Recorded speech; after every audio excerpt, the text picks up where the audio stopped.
En un mundo a la deriva, cuando la búsqueda e intentos humanos no bastan, solo una es la fuente de esperanza que llenará todo su ser. Es Dios, quien con su palabra viva y eficaz le habla hoy. Con ustedes, el pastor Óscar Velázquez.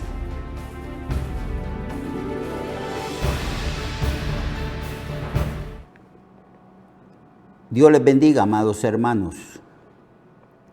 Estamos estudiando el pasaje donde se narra la elección de los 12 apóstoles por Jesucristo, el cual para escogerlos oró toda la noche y escogió los que él quiso.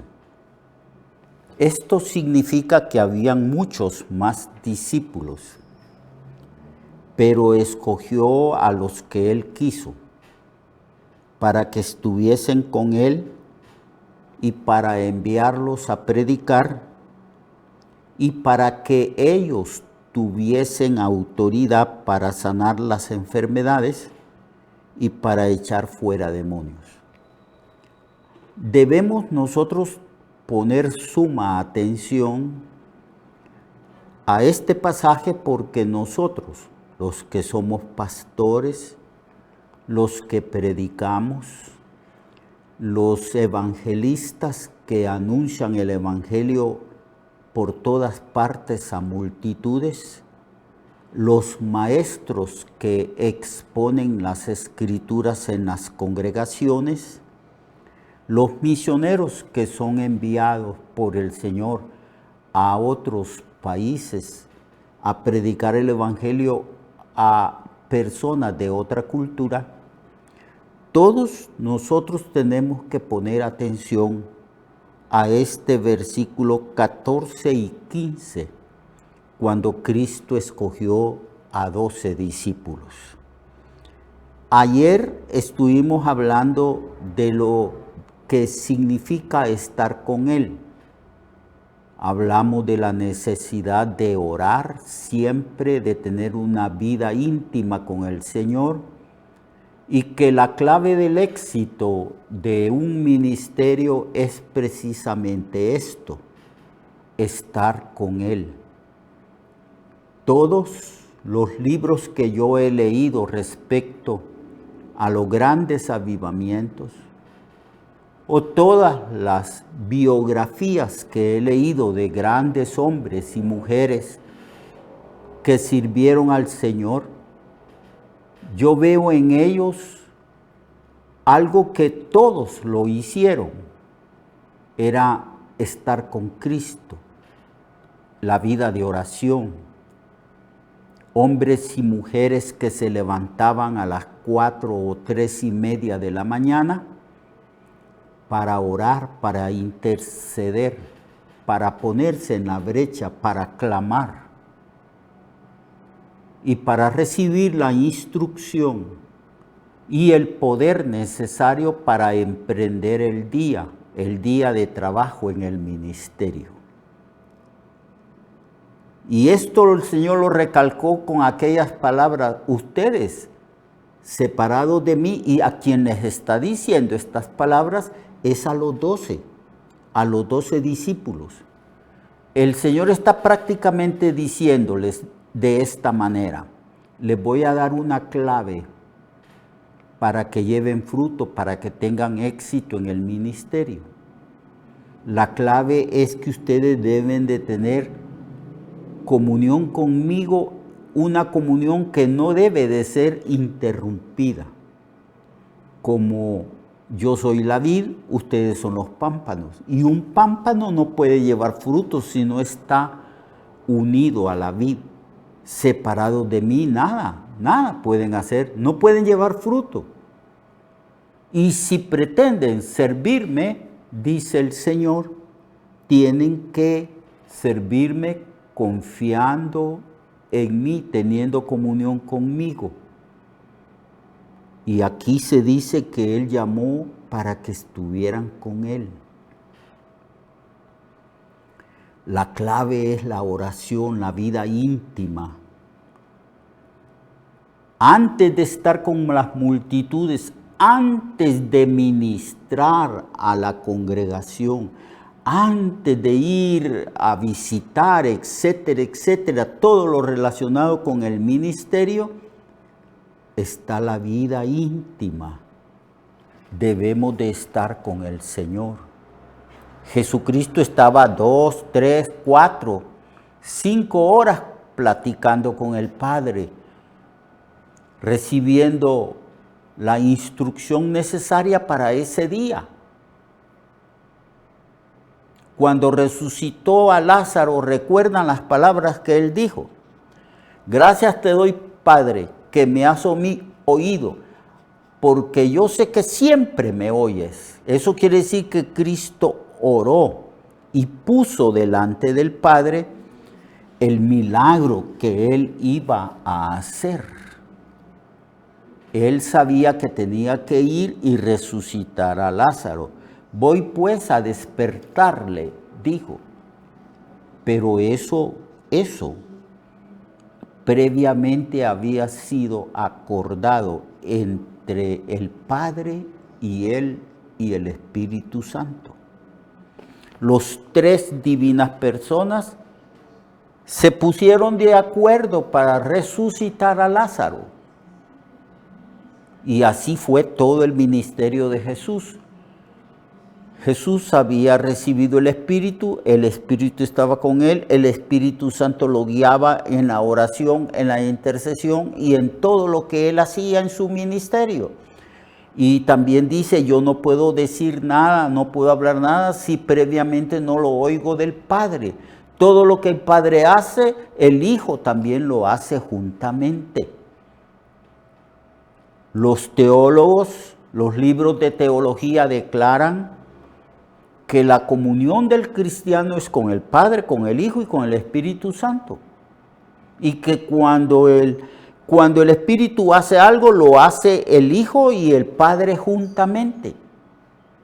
No pueden ellos hacer algo independientemente. Ellos están siempre en íntima comunión y acuerdo. Y nosotros debemos de estar de acuerdo con el Espíritu Santo, con Cristo y con el Padre en las madrugadas, orando. De eso hablamos ayer. Y dice que en el verso 15, el verso 14, en la segunda parte del verso 14, que los envió a predicar. Aprendieron a predicar. Oían, veían cómo Cristo exponía las Escrituras y cómo Jesús predicaba a multitudes. Entonces ellos estaban en un discipulado, estaban aprendiendo cómo hacer la obra de Dios. Y todo lo hacían porque estaban con Él, unidos a Él, en comunión con Él. No podían aprender nada fuera de la comunión con Cristo. Esa es una lección para nosotros. Tenemos que estar unidos con el Señor. Y los envió a predicar. Envió a 70 discípulos al mismo tiempo, de 2 en 2, a predicar. Y predicaron y les dio instrucción y les dijo, si hay enfermos, sánanlo, y si hay algún muerto, resucítenlo, y si hay personas que están endemoniadas y poseídas, libérenlo, echen fuera a los demonios. Esas fueron las instrucciones prácticas. Eso es lo que tenemos que hacer nosotros. Si eventualmente un demonio se manifiesta delante de nosotros, en el nombre de Jesucristo, por la autoridad que Jesucristo ya nos delegó, echémoslo afuera. Si hay enfermos, entonces pongamos las manos sobre los enfermos. Y en el nombre de Jesucristo serán sanados. Esa es parte de la gran comisión. Y nosotros lo único que tenemos que hacer es obedecer esa comisión. Hagámoslo y veremos los resultados.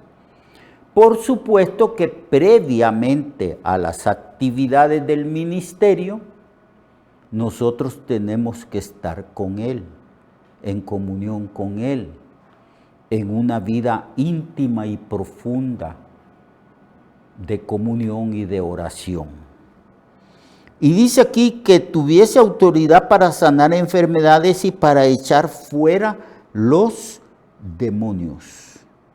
Eso es lo que hicieron los apóstoles. Esos 70 lo hicieron, regresaron contentos, dijeron que los demonios se les sujetaban en el nombre de Jesús.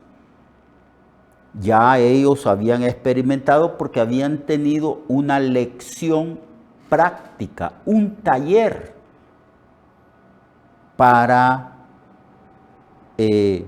aprender a echar fuera demonios, aprender a sanar los enfermos y aprender cómo predicar, y aprendieron también cómo enfrentar la oposición porque veían la controversia que Jesús tenía con sus enemigos que le tendían trampas.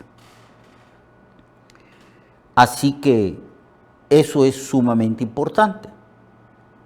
Más tarde, cuando Cristo murió, resucitó, entonces el Señor les dijo: vayan por todas las naciones, vayan por todo el mundo, prediquen el evangelio a toda criatura. Esa gran comisión fue dada a la iglesia. Los apóstoles solo duraron unos poquitos años después. Todos ellos murieron. Pero la gran comisión es para la iglesia.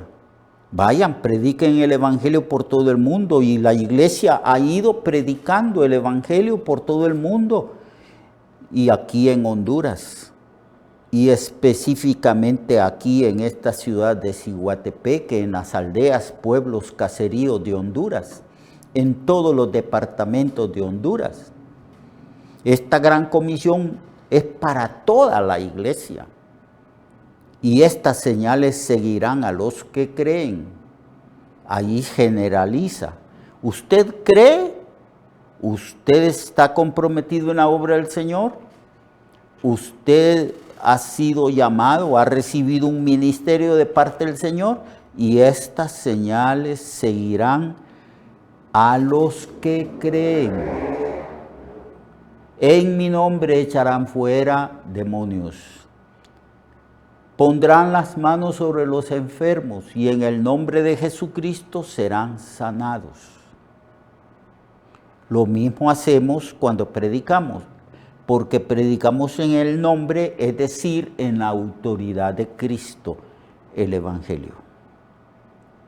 Pero hay una condición para todo creyente, y una condición específicamente para todo liderazgo, para todo líder, para todo servicio, para todo siervo.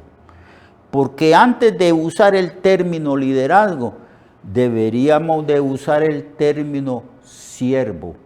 Pablo decía: soy siervo de Jesucristo. Decía: soy esclavo de Cristo. Así que en vez de usar el término liderazgo, la Biblia usaba el término siervo, servicio. Así pues, todos nosotros los que servimos a Jesucristo, tenemos que servirle lleno del Espíritu Santo. Recuerdan que Pedro dijo: busquen 3 varones. 3 varones que sean llenos de sabiduría. 3 varones que sean llenos del Espíritu Santo y que tengan buen testimonio.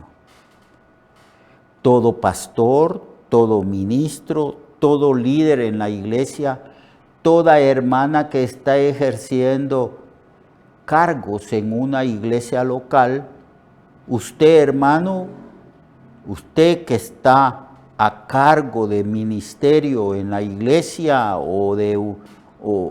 usted debe de ser lleno del Espíritu Santo, debe de tener buen testimonio y debe de ser una persona sabia. Ya sabemos nosotros que para ser sabios tenemos que estudiar las Escrituras, porque en las Escrituras están todos los tesoros y toda la riqueza de la sabiduría de Cristo. Así que tenemos que leer, estudiar y someternos a un discipulado de la palabra de Dios. Y tenemos que ser llenos del Espíritu Santo. Y para ser llenos del Espíritu Santo tenemos que tener una comunión íntima con el Señor, orar más, levantarnos más temprano. En la noche, en lugar de perder el tiempo viendo películas, porque a veces caemos en esa tentación, que nos ponemos a ver una serie, una película, pasa 1, 2 horas y nosotros allí sentados frente al televisor. Y de repente cuando nos levantamos de ver esas películas, cuando apagamos el televisor, ya nuestros ojos se nos cierran por el sueño y por el cansancio de nuestros ojos al estar viendo la televisión. Y entonces nos vamos a dormir. ¿Y la oración? Y el ejemplo de Jesús, que muy entrada la noche oraba. En aquel entonces no habían televisores, ni habían una serie de distracciones que sirven para hacer perder el tiempo a las personas. Pero nosotros no tenemos forzosamente que perder el tiempo. La exhortación bíblica es esta: hay que redimir el tiempo porque los días son malos. Hay que dedicar más tiempo a las cosas que tienen valor eterno. No mirando las cosas que se ven, dice el apóstol Pablo, sino mirando las cosas que no se ven. Porque las cosas que se ven son de valor efímero, temporal. Pero las cosas que no se ven, que son las cosas que competen al reino de Dios y al Espíritu, esas cosas son de valor eterno. Es un asunto de establecer prioridades. Las prioridades de algunos cristianos están trastocadas, están al revés. Le dan prioridad a las cosas de valor temporal, a las cosas que no edifican. Le dan prioridad a las cosas que van a perecer, en vez de darle prioridad a las cosas de valor eterno, como es tener comunión con el Padre, con el Hijo y con el Espíritu Santo, disciplinándonos para orar antes de acostarnos y antes de levantarnos, o sea, en la madrugada, antes de las actividades del día, orar. Deberíamos de orar por lo menos unas 2 o 2 horas y media. Y usted verá el resultado. Usted verá el resultado. Será un resultado maravilloso, sorprendente. Usted tendrá fruto y fruto abundante en la obra de Dios. Dios le bendiga, Dios le guarde, lo espero mañana. Continuaremos estudiando el libro de Marcos. Hasta luego. Recuerde que su vida puede cambiar y mejorar, porque la palabra de Dios es viva y eficaz, y más cortante que toda espada de 2 filos. Hebreos 4:12. Nuestra oración y deseo es que esta palabra predicada lleve mucho fruto. Le esperamos en el próximo programa, a esta misma hora y en esta misma estación.